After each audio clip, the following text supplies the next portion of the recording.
ओम शांति। आज का विषय बहुत इम्पोर्टेंट है। हम सब ने सुना है कि मेडिटेशन एक बहुत बड़ी पावर है जिससे हम हर कार्य को सिद्ध कर सकते हैं। वास्तव में पहले हमको ये समझना है कि मेडिटेशन है क्या। वास्तव में मेडिटेशन है अपने मन को परम पिता परमात्मा के साथ जोड़ना, क्योंकि मेडिटेशन को कहते हैं योग और योग का अर्थ होता है जोड़ना। तो किसको किसके साथ जोड़ना है?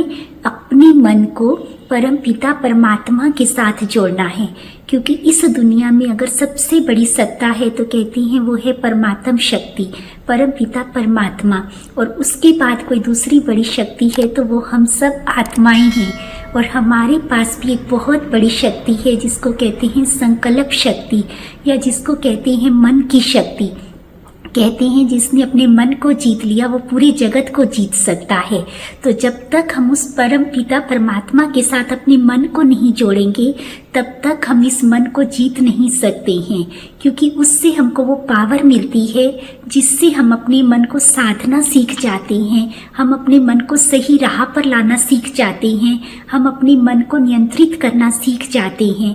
लेकिन उसके लिए हमको मेडिटेशन करना पड़ता है, अर्थात अपने मन को परमपिता परमात्मा के साथ जोड़ना पड़ता है। जब हमारी इस शक्ति को परमात्म शक्ति के साथ जोड़ना हम सीख जाते हैं तो ये शक्ति इतनी गुना हो जाती है कि इससे हम किसी भी कार्य को सिद्ध कर सकते हैं। आज हम एक छोटे छोटे से प्रयोग आपके सामने लेकर के आए हैं, क्योंकि परम पिता परमात्मा हमेशा एक बात समझाते हैं कि बच्चे, अगर आप किसी चीज़ को एक बार अनुभव कर लेते हो ना तो वो चीज़ आपकी अपनी हो जाती है, फिर उस चीज़ को आप कभी नहीं भूल सकते हो। हमारे मीठी दादी गुलजार जी हमेशा एक बात कहते थे कि जैसे अगर आपने चीनी को चख लिया, अगर पूरी दुनिया भी कहेगी ना कि चीनी मीठी नहीं है, चीनी कड़वी होती है, तो आप नहीं मानोगे। क्यों? क्योंकि आपने उसके स्वाद का अनुभव कर लिया है। ठीक उसी प्रकार जब हम योग का अनुभव कर लेते हैं, जब हम उसको अपने कार्यों में यूज़ करते हैं और उसके रिजल्ट्स देखते हैं, उससे अनुभव की प्राप्तियां करते हैं, तो हमारा योग बहुत अधिक पावरफुल हो जाता है। तब हमको लगता है कि इस दुनिया में कोई भी कार्य ऐसा नहीं है जो हम नहीं कर सकते हैं। हमारी आत्म शक्ति, हमारा आत्मविश्वास भी कई गुना बढ़ जाता है। तो आज जो हम प्रयोग आपके सामने लेकर आए हैं, आप भी इसको करके देखना, इससे आपको बहुत सुंदर रिजल्ट्स भी मिलेंगे। क्योंकि हमको भी लगता है ना कि योग करने से क्या फ़ायदा है, मतलब भविष्य तो हमारा जमा होगा, ये तो हम सबको पता है कि हम भविष्य में ये लेंगे वो लेंगे, लेकिन सबसे पहला होता है वर्तमान। जब तक हम अपनी आँखों से किसी चीज़ को नहीं देखते हैं या किसी प्राप्ति का अनुभव नहीं करते हैं, तब तक हमारे को उस चीज़ को करने की ज़्यादा इच्छा नहीं होती है। तो हम इसको रोज़मर्रा की ज़िंदगी में इस योग का प्रयोग कैसे कर सकते हैं, कैसे इस योग से सिद्धियां हासिल कर सकते हैं, कैसे उन प्राप्तियों को, अनुभवों को अपने जीवन में ला सकते हैं, आज हम सब वही डिस्कस करने वाले हैं।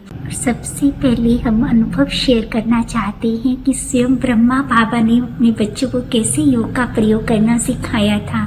कहते हैं कि जैसे तोरी की सब्जी होती है तो उसमें किसी किसी पीस में कड़वाहट होती है।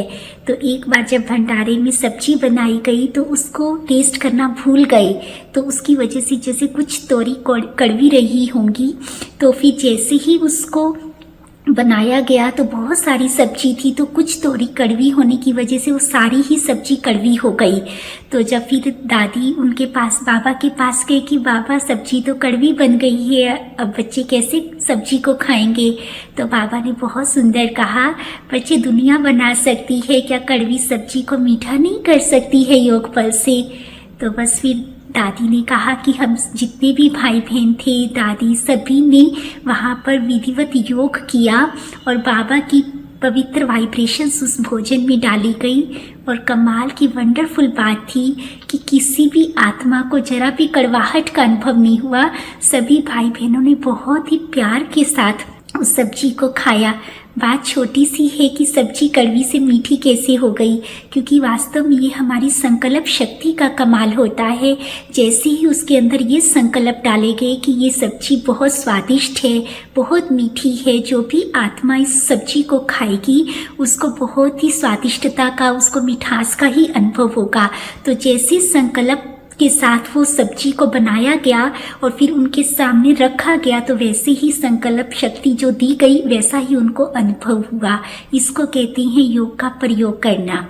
और दूसरा बहुत सुंदर सा अनुभव है, ये उन सभी के लिए है जिनके घर का वातावरण में थोड़ा सा शांति नहीं है या प्योरिटी का अभाव है, या ऐसा कहेंगे कि किसी किसी के घर में जैसे बच्चों में बहुत अधिक चंचलता है, किसी को व्यसन की या बुरी आदत है, तो वो लोग ये सब कर सकते हैं। इस योग के प्रयोग के 100% उनको रिजल्ट्स मिलेंगे।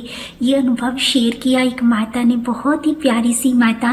उसने कहा कि जैसे ही मैंने बाबा का ज्ञान सुना और मैंने योग करना सीखा, तो बाबा हमेशा कहते हैं कि बच्चे योग का प्रयोग करो, तभी आपको सिद्धियां हासिल होंगी। तो मेरे मन में आया कि बाबा हमेशा कहते हैं ना कि योग युक्त होकर के भोजन बनाना, ये भी एक प्रकार से चैलेंज है। बहुत कम आत्माएं ऐसी होती हैं जो परमात्मा की याद में भोजन को बना सकती हैं। तो उन्होंने कहा कि मैंने सोचा कि मैं भोजन हमेशा बाबा की याद में ही बनाऊंगी। तो उन्होंने कहा कि घर पे भी मैं भंडारे में ही सेवा करती हूँ, बाई चांस मुझे कभी आश्रम में भी सेवा का चांस मिलता है या मधुबन में भी, तो मेरी भंडारे में ही ड्यूटी लगती है। तो उन्होंने कहा कि जब भी मैं रोटी को बेलती हूँ, पूरी को बेलती हूँ, थेपरे को बेलती हूँ, तो मैं एक बहुत ही पावरफुल थॉट लेती हूँ। मुझे ये फील आती है कि जैसे ये गोल गोल है तो ऐसे मेरा बाबा भी छोटी सी गोल बिंदी है, और जैसे ये रोटी है जैसे मेरा बाबा है। तो जैसे मेरे बाबा पवित्रता के सागर हैं, उनसे अनंत किरणें निकल रही हैं, तो मैं भी ये फील करती हूँ कि जैसे ही मैं रोटी को गोल गोल बेलती हूँ तो मुझे ऐसा फील होता है कि जैसे एक सूर्य की भांति है और जिससे अनंत पवित्रता की किरणें निकल रही हैं।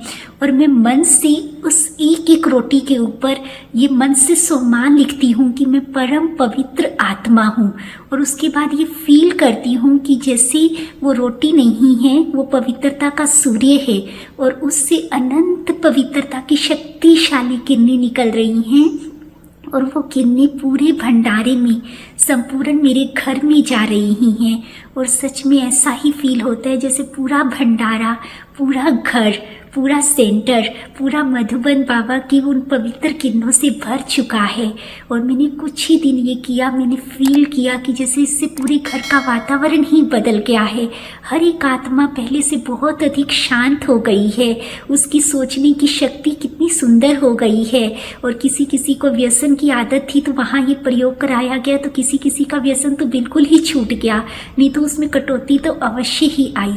तो कितना सुंदर सा अनुभव है। हम तो हमेशा ही भोजन बनाते हैं, तो क्यों ना इस सम्मान के साथ बनाएं, तो इसके बहुत सुंदर से रिजल्ट्स मिलेंगे।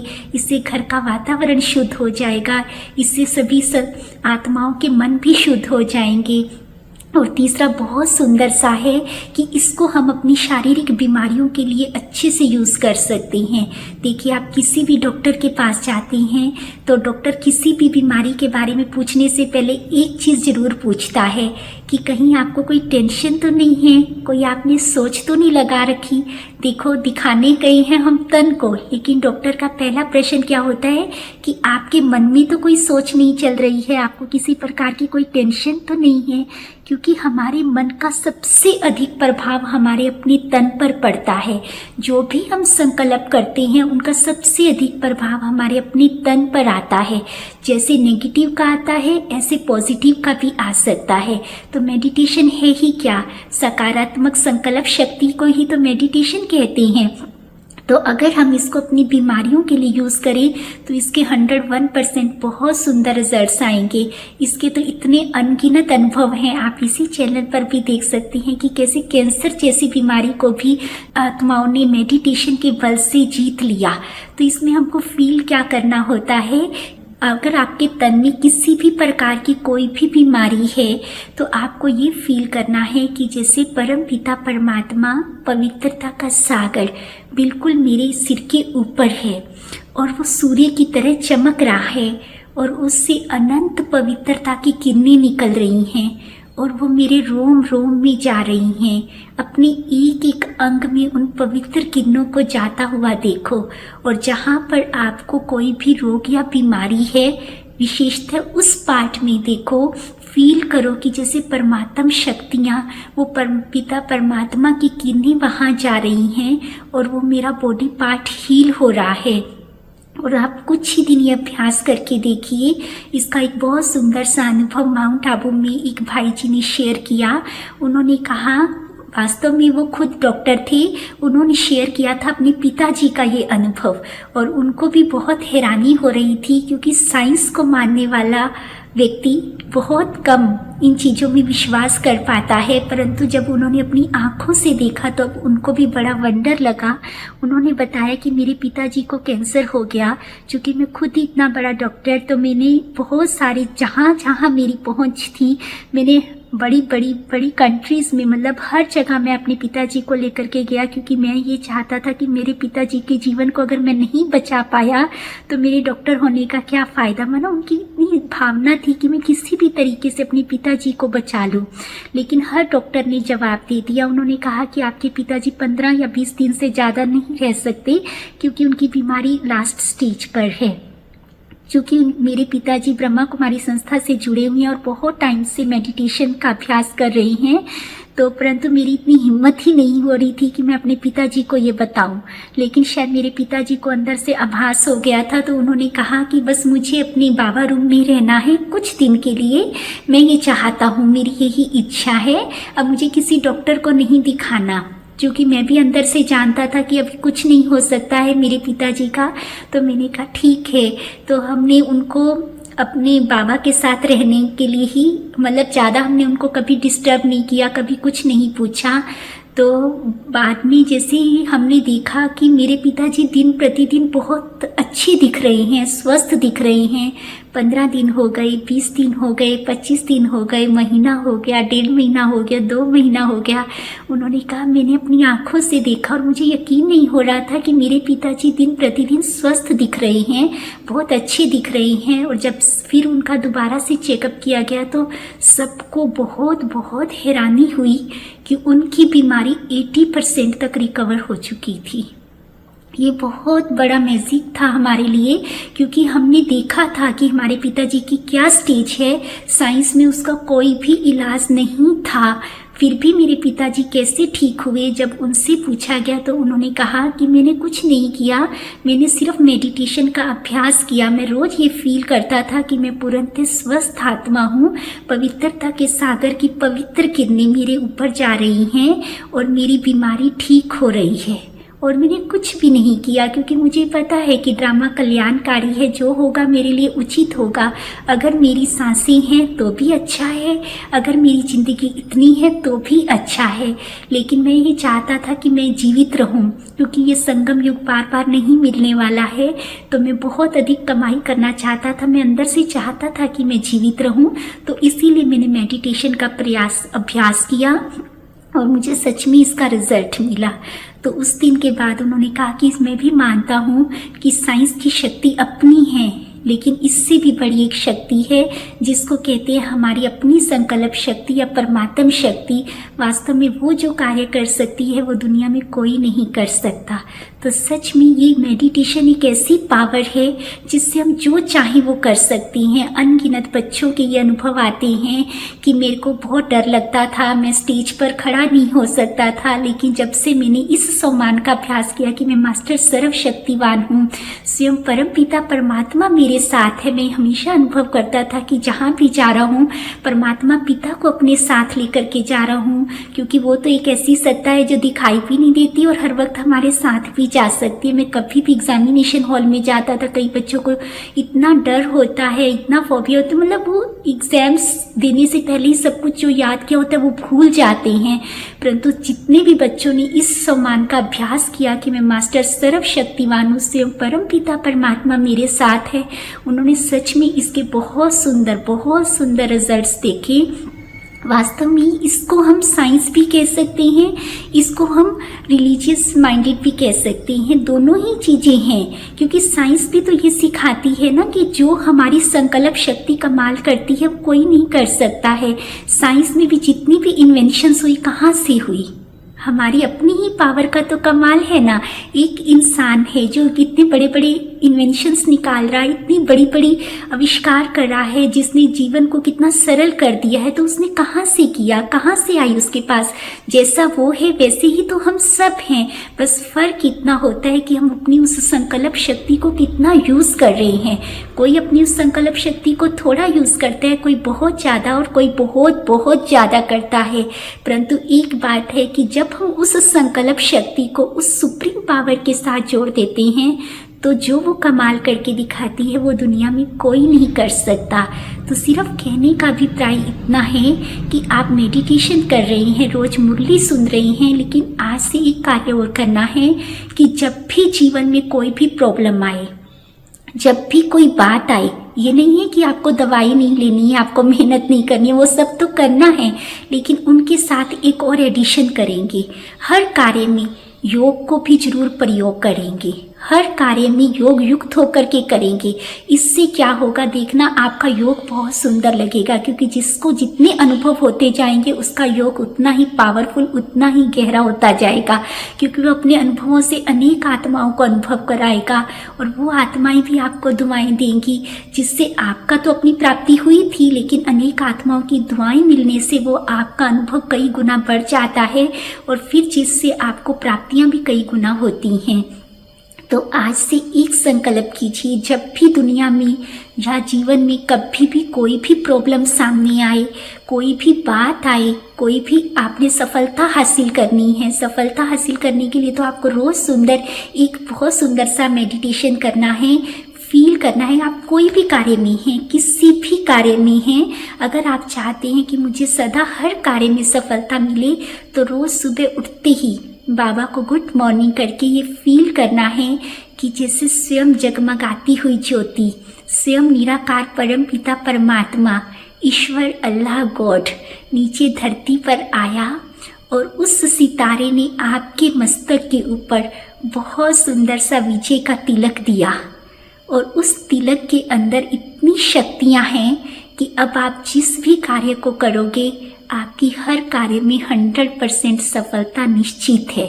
और अंदर गहराई से इसको स्वीकार कर लेना कि स्वयं परम पिता परमात्मा ने मुझे विजयी भव का वरदान दिया है, अब तो मेरी 100% सफलता निश्चित ही है। तो कहने का भाव ये है कि भले आपको किसी सफलता को हासिल करना है, भले आपके घर में कोई आपकी मतलब किसी आत्मा का मन परिवर्तित करना है, आपने घर के वाइब्रेशंस को चेंज करना है, भले आपने अपनी बीमारी को हील करना है, भले आपने अपने किसी काम धंधे को सेटल करना है, भले अगर आपके घर में किसी नेगेटिव वाइब्रेशंस का है, तो उसके लिए आप क्या कर सकते हैं, आप फील करेंगे कि जैसे स्वयं परमपिता परमात्मा आपके घर के ऊपर हैं और उनसे अनंत शक्तियाँ निकल रही हैं और उन शक्तियों से आपके घर के चारों तरफ एक सुरक्षा कवच तैयार हो रहा है। और ये इतना पावरफुल कवच है कि अब कोई भी नेगेटिव एनर्जी, कोई भी नकारात्मक ऊर्जा, किसी भी प्रकार का दुख, बीमारी और दुर्घटना इसके अंदर एंटर नहीं कर सकती। इस घर में रहने वाली हर एक आत्मा बाबा की किरणों की छत्र छाया के नीचे पूरी तरह से सुरक्षित है। आप कुछ दिन छोटे छोटे ये अभ्यास करके देखिए। सच में कई बार कहते हैं ना कि बड़ी बड़ी चीज़ों से जो काम नहीं होता वो छोटी छोटी चीज़ों से हो जाता है। हो सकता है आपने बहुत योग किया हो, बहुत ज्ञान सुना हो, बहुत सारी क्लासेस का आनंद लिया हो, वो सब तो अच्छा है, लेकिन आज एक बार इन छोटी छोटी चीज़ों को अपने जीवन में अपना कर देखिए। हो सकता है कि आपका जीवन बहुत सुंदर हो जाए या आपकी बड़ी बड़ी प्रॉब्लम्स इन छोटी छोटी चीज़ों से ही सॉल्व हो जाए। आप सब परमपिता परमात्मा की छत्र छाया के नीचे सदा ही सुरक्षित रहें और सदा ही आप परमपिता परमात्मा के प्यार के पात्र बन करके रहें। इसी शुभकामना के साथ ओम शांति।